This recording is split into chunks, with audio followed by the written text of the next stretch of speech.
Force దించారు Donald Trump. ఇక ఇరాన్ను దారికి తెచ్చుకోవాల్సిందేనని చెప్పి ట్రంప్ నిశ్చయించినట్టు తెలుస్తోంది. అవసరమైతే గ్రీన్లాండ్ విషయం కాస్త రోజులు పక్కన పెట్టినా పర్వాలేదు, కానీ ఇరాన్పై పట్టు వదిలితే మళ్ళీ వాళ్ళు పుంజుకునే అవకాశం ఉంటుంది, తిరిగి మళ్ళీ వాళ్ళ సామర్థ్యాన్ని పెంచుకునే అవకాశం ఉంటుంది. కాబట్టి దెబ్బ కొట్టినప్పుడే మళ్ళీ చార్చి కొట్టాలి, చచ్చిన పాముని మళ్ళీ మళ్ళీ చంపాలన్నట్టుగా ఇరాన్ పైన ట్రంప్ భావిస్తున్నారట. ఇక ఒక్క గురువారం రోజునే అంటే నిన్ననే 837 మందిని మరణశిక్షల నుంచి తప్పించాను, నేను కాపాడాను, నేను లేకపోతే ఇరాన్ ఏమవుతుందోనని చెప్పి ట్రంప్ అంటున్నారట. ఇరాన్ పౌరుల బాధ్యత నాదే అంటున్నారు ట్రంప్. ఇక ఖమేనీ మాటలు వినకపోవడంతో సముద్ర మార్గాల్లో యుద్ధ విమానాలను మోహరించి ఉంచారు ఆయన. సో దీంతో ఇజ్రాయెల్ కూడా అలర్ట్ చేశారు. ఇజ్రాయెల్ కూడా అలర్ట్ అయింది. ఇజ్రాయెల్ కూడా ఈ యొక్క యుద్ధ వాతావరణంలోకి ఎంట్రీ ఇచ్చింది. ఇరాన్లో ఉద్రిక్తతల మధ్య అటు అమెరికా, ఇజ్రాయెల్ రెండు కూడా తన నావీ ఫోర్స్ని సిద్ధం చేసుకున్నాయి. సో ప్రస్తుతం విజువల్లో చూస్తున్నట్టుగా సముద్ర మార్గాల్లో యుఎస్ స్ట్రైకర్ గ్రూప్స్ షిప్స్ రంగంలోకి దిగాయి.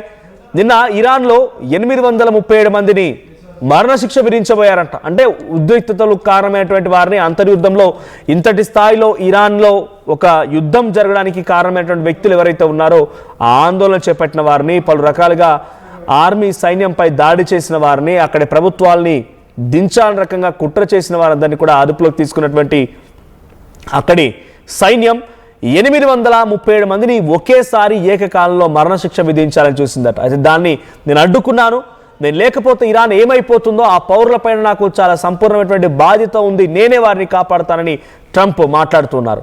గ్రీన్లాండ్ విషయంలో ప్రస్తుతానికి దావోస్ వేదికగా యూరోపియన్ యూనియన్స్ అన్నీ కూడా అమెరికాకు వ్యతిరేకంగా మారాయి. ట్రంప్ నీ ఇష్టం వచ్చినట్టుగా వ్యవహరిస్తే కుదరదు, ప్రపంచ దేశాల్లో ఎవరికి వారికి స్వచ్ఛందమైనటువంటి ఒక దేశాల్లో వాళ్ళ సంస్కృతి సాంప్రదాయాల్లో వాళ్ళకి స్వతంత్రం ఉంది, నువ్వెవరు అక్కడికి వెళ్ళి వాళ్ళని కంట్రోల్ చేయడానికి, అది నాది అని చెప్పడానికి ఇష్టం వచ్చినట్టుగా నీ పైకి ఎక్కించుకోవడానికి అసలు నువ్వరన్నట్టుగా వాళ్ళంతా విభేదించారు. యూరోపియన్ యూనియన్స్ అన్నీ కలిసిపోయి అవసరమైతే అమెరికాపై యుద్ధం చేస్తామని ప్రకటించాయి. సో చాలా దేశాలు ఏకమవుతున్నాయి కాబట్టి ట్రంప్ ఒంటరివాడైపోయాడు, అక్కడ వెనక్కి తగ్గాడు.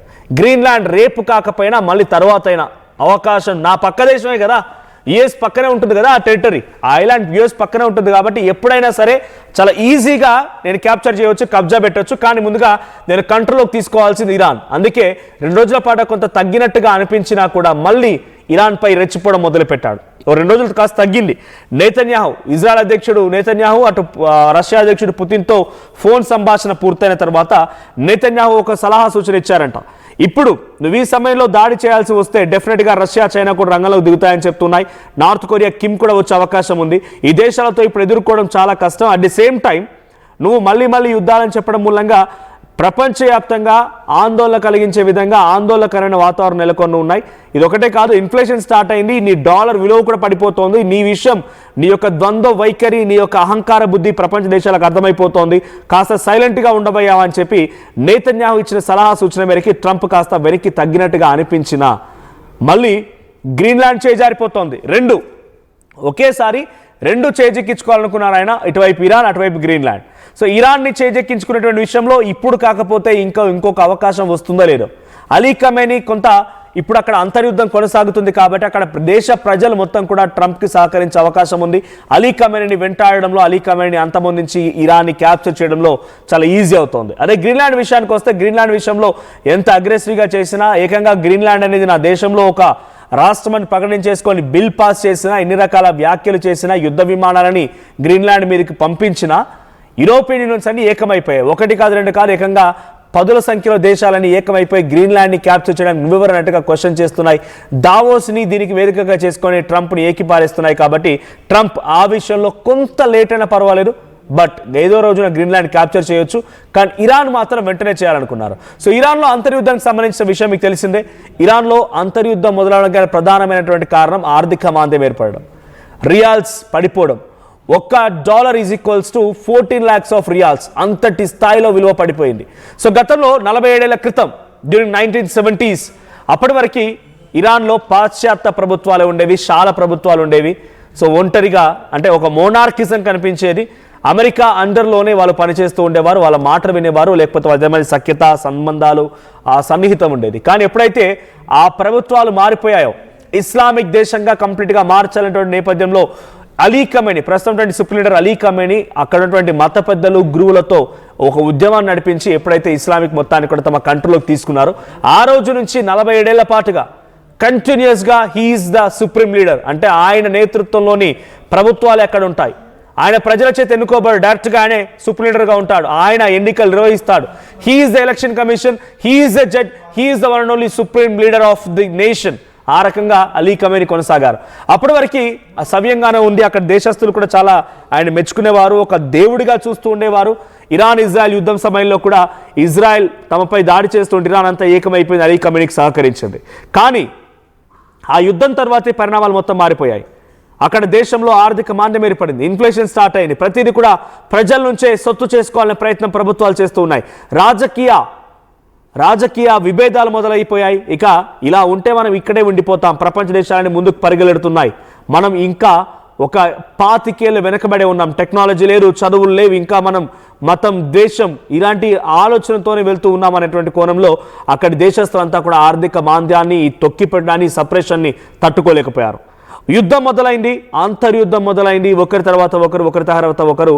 ఇరాన్ నగరమైనటువంటి ఇరాన్ రాజధాని టెహరాన్లో ఒక భారీ అంతర్యుద్ధాన్ని తెరలేపారు, భారీగా రోడ్లపైకి చేరుకున్నారు, రాళ్ళు రివారు, సైన్యాన్ని తిప్పికొట్టారు, ఒక భారీ యుద్ధాన్ని తెరలేపింది. ఇదంతా ఒకే ఎత్తు అయితే ఆ తర్వాత డొనాల్డ్ ట్రంప్ కొంత దీన్ని అవకాశంగా మార్చుకొని ఆయన సహకారంతో రెజా పహ్లవి ప్రస్తుతం ఉన్నటువంటి నెక్స్ట్ ఆ కుర్చీని అధిరోహించాలన్నటువంటి ఆశతో ఉన్నటువంటి వ్యక్తితో ఇక ప్రొవోకేటెడ్ ఉద్యమాలకు తెరలేపాడు. అంటే అమెరికా ప్రొవోకేటెడ్, వాళ్ళు జెన్యున్గా ఉద్యమాలను స్టార్ట్ చేసిన నేపథ్యం అంతవరకు సవ్యంగానే ఉంది. కానీ ఎప్పుడైతే ప్రొవోకేటెడ్ ఉద్యమాలుగా మారిపోయాయో, ఇప్పటివరకు ఇరాన్లో 5,000 మందిని అరెస్ట్ చేస్తే 24,000 మందిని జైలు శిక్ష విధిస్తే 5,000 మందిని ఎన్కౌంటర్లో హతమార్చారు. 5,000 మంది చనిపోతే 24,000 మంది జైలు జీవితం గడుపుతూ ఉన్నారు. సో వాళ్ళందరూ కూడా అమెరికా ప్రోద్బలంతో చేసిన వాళ్ళే. 2 రోజుల క్రితం నేను చెప్పినట్టుగా 4-5 రోజుల క్రితం నేతన్యాహు అమెరికా అధ్యక్షుడు డొనాల్డ్ ట్రంప్తో ఫోన్ మాట్లాడిన తర్వాత ఇక మీరు ఎక్కడైనా పోండి, మీ పని మీరు చేసుకోండి, మీ అంతర్యుద్ధాన్ని ఆపుకోండి, నేను మాత్రం ఇన్వాల్వ్ అన్నట్టుగా ట్రంప్ సైలెంట్ అయిపోయారు. కానీ అంతలోనే గ్రీన్లాండ్ వ్యతిరేకంగా మారిందో లేదో మళ్ళీ ఇరాన్పై టార్గెట్ చేస్తూ ఇరాన్లో ఉన్న ప్రజలకు నేనుంటా, ఇరాన్లో అంటే ఆయన అవసరాలకు అనుగుణంగా ఆ రోజున ప్రజలంతా కూడా ట్రంప్ మమ్మల్ని మోసం చేశాడా, మమ్మల్ని రెచ్చగొట్టి వదిలేశాడని భావించిన ఆ ఇరానియన్ ఉద్యమకారులు, ఉద్యమాన్ని చేసినటువంటి ఇరానియన్ ప్రజలంతా కూడా ట్రంప్ని వ్యతిరేకించారు. మళ్ళీ ఆయన అవసరాలు వచ్చాయి, గ్రీన్లాండ్ చేజారిపోతోంది, ఏదో ఒకటి, గ్రీన్లాండా ఇరానా, గ్రీన్లాండ్ చేజారిపోతోంది, గ్రీన్లాండ్లో కొంత సిచ్యువేషన్ ఎక్స్ట్రీమ్గా ఉంది కాబట్టి ఇరాన్ని వాళ్ళు టార్గెట్ చేయాలి. అందుకే నిన్న మళ్ళీ యుద్ధ విమానాలను పంపించడం, సముద్ర జలాల్లో యుద్ధ నౌకల్ని పంపించి యుద్ధ విన్యాసాలు చేయించడం, ఇజ్రాయెల్ని కూడా అలర్ట్ చేయడం, వాళ్ళకు ఉన్నటువంటి ఎయిర్ బేసెస్ని యాక్టివేట్ చేయడం, ఇవన్నీ కూడా జరుగుతూ ఉన్నాయి. నిన్న ఒక్కరోజే సుమారుగా 1000 మందిని ఉరిశిక్ష విధించబోతున్నటువంటి ఇరాన్ ప్రభుత్వాన్ని ఆయన ఆపానని చెప్పుకుంటున్నాడు. 8 దేశాలని యుద్ధాలని ఆపానని నేను నాకు శాంతి బహుమతి కావాలని పదే శాంతి బోధకపు మాటలు మాట్లాడేటువంటి ఈ వ్యక్తి ఇరాన్పై యుద్ధం మీద చేస్తున్నాడు. అంతర్యుద్ధం కదా అది, వాళ్ళ దేశంలో ఉన్నటువంటి యుద్ధాన్ని వాళ్ళు కంట్రోల్ చేసుకుంటారు. Who are you to judge?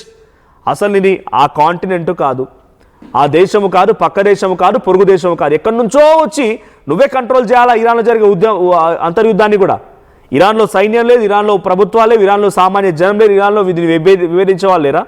అక్కడి నుంచి వచ్చి ఏదో ఒక టాక్టికల్ గేమ్స్ని ప్లే చేసి ఇక్కడే ఆయన ఇటువంటి కుట్రలు పన్నాలనే రకంగా ఆలోచన చేస్తూ ఇరాన్పై మళ్ళీ యుద్ధానికి తెరలేపుతున్నాడు. ఒకసారి నిన్న సముద్ర జలాల్లో వచ్చినటువంటి ఆ యుద్ధ విమానాలకు సంబంధించి యుద్ధ నౌకలు, వాటిపైనటువంటి ఎయిర్ క్రాఫ్ట్లు మనం చూస్తున్నాం. సో అక్కడ బ్లూ కలర్లో కింద మీకు కనిపించవన్నీ కూడా అవి యుద్ధ విమానాలు అండ్ యుద్ధ నౌకలే. నేవీ ఫోర్స్ సిద్ధం చేసింది, ఇజ్రాయెల్ కూడా యాక్టివేట్ అయింది. ఇజ్రాయెల్, అమెరికా నేవీ ఫోర్స్ అన్ని కూడా ఇప్పుడు టువర్డ్స్ ఇరాన్ వైపుగా మరలుతూ ఉన్నాయి. అంటే అరేబియన్ సముద్రం మీదుగానే ఇరాన్ వైపు దాడి చేయాలి, లేదా డైరెక్ట్గా ఇజ్రాయెల్ నుంచి దాడి చేయాలన్న ఆలోచనతో ఉన్నా కూడా చాలా డెఫినెట్గా ఒక బిగ్గెస్ట్ సిచ్యువేషన్కి, అంటే ప్రిసైజ్ టార్గెట్స్, మిసైల్స్ని ప్రయోగించి దాడి చేయాల్సి వస్తుంది. అన్నిటినీ సిద్ధం చేసింది అమెరికా. ఇరాన్ వినిపోయి తమ మాట విని తమ కంట్రోల్లోకి వచ్చిందా సరాసరి, లేదనంటే దాడి చేస్తామన్నట్టుగా ట్రంప్ మళ్ళీ హెచ్చరిస్తున్నారు. అక్కడి ప్రజల్ని తనకు అనుగుణంగా అక్కడ జరిగే ఉద్యమాలని మార్చుకోవడంలో ట్రంప్ చాలా విశ్వ ప్రయత్నాలు చేస్తూ వాటిని సఫలీకృతం అవుతున్నారని చెప్పాలి. సో నిన్న వచ్చినటువంటి యుద్ధ విన్యాసాలకు సంబంధించి ఆ విజువల్ చూద్దాం. At the same time America నిజంగానే ఇరాన్పై దాడి చేయాల్సి వస్తే రష్యా, చైనా, నార్త్ కొరియా రంగంలోకి దిగుతాయా? చూడాలి మరి ఏం జరుగుద్దో.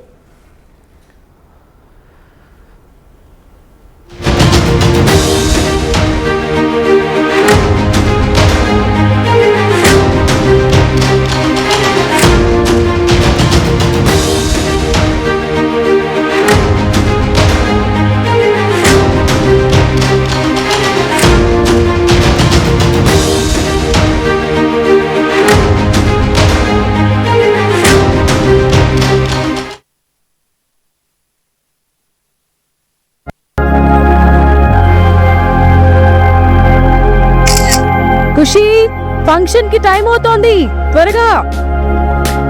వస్తున్నా అక్క.